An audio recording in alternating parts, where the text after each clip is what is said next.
ஆசிரியர்கள் அனைவருக்கும் வணக்கம். இன்றைக்கி வந்து பார்த்திங்கன்னா, தமிழ்நாடு பட்ஜெட் வந்து தாக்கல் பண்ண போகிறாங்க.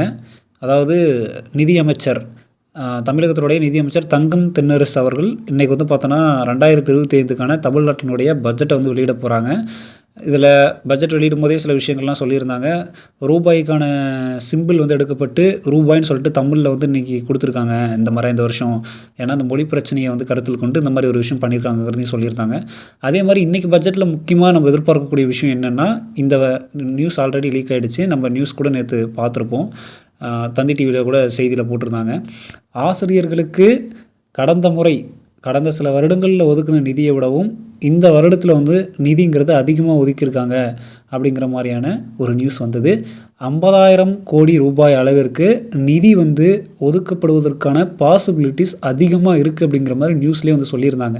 தகவல்கள் வெளிவராமல் நியூஸில் அந்த மாதிரி ஒரு செய்திகள்லாம் வராது. ஸோ அதை சொல்லியிருந்தாங்க. எதுக்காக அப்படின்னு பார்த்தீங்கன்னா, இப்போ வந்து 2026 எலெக்ஷன் வரப்போகுது இல்லைங்களா? ஸோ 2026 எலெக்ஷனுக்குள்ளே டெட்டு மூலமாக மட்டுமே டிஆர்பியினுடைய அந்த அமைப்பு மூலமாக மட்டுமே 19,000 ஆசிரியர்களை பணி நியமனம் செய்ய போகிறோம் அப்படின்னு சொல்லிட்டு முதல்வர் ஸ்டாலின் அவர்கள் சொல்லியிருந்தார். ஸோ இப்போ நீங்கள் நிறைய பேர் சொல்லுவீங்க, பல வருடங்களாக எக்ஸாம் இல்லை, ஒன்றுமே இல்லை, 4 வருஷமாக இல்லை, 5 வருஷமாக இல்லை, டெட் பாஸ் பண்ணி இல்லை, எஸ்ஜிடி எழுதிட்டு இல்லை, எதுவுமே இல்லைன்னுவீங்க. ஸோ எதுவுமே இல்லை அப்படின்னாலும் இந்த வருஷம் கண்டிப்பாக எல்லா எக்ஸாம்ஸும் நடக்க போகுது. எல்லா அப்பாயின்மெண்ட்டும் ஃபில் பண்ண போகிறாங்க. எலெக்ஷன் டைமு கரெக்டாக அவங்க ஒரு ஹியூஜ் வேக்கன்சி ஃபில் பண்ணியிருக்கோம் அப்படின்னு காட்ட தான் போகிறாங்க. அதனால் புலம்புறதை விட்டு எல்லோரும் வந்து பார்த்தோன்னா படிக்கிறதுல அதில் ஃபோக்கஸ் பண்ணுங்கள். இன்றைக்கி பட்ஜெட்டில் வந்து முக்கியமான சில விஷயங்கள் வெளியாகும் அப்படிங்கிற மாதிரி எதிர்பார்க்கப்படுது. ஆசிரியர்கள்லாம் ஒரு ஆர்வமோடு எதிர்பார்த்துட்ருக்காங்க.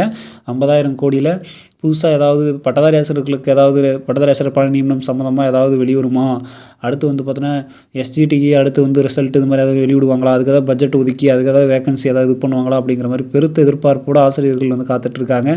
இன்றைக்கி ஒரு மதியம் அப்படின்னா ஈவினிங் அந்த சமயத்தில் வந்து பார்த்தோன்னா நமக்கு தெரிஞ்சிடும் பட்ஜெட்டில் என்னென்ன ஆசிரியர்களுக்காக ஒதுக்கப்பட்டிருக்காங்க அப்படிங்கிறது.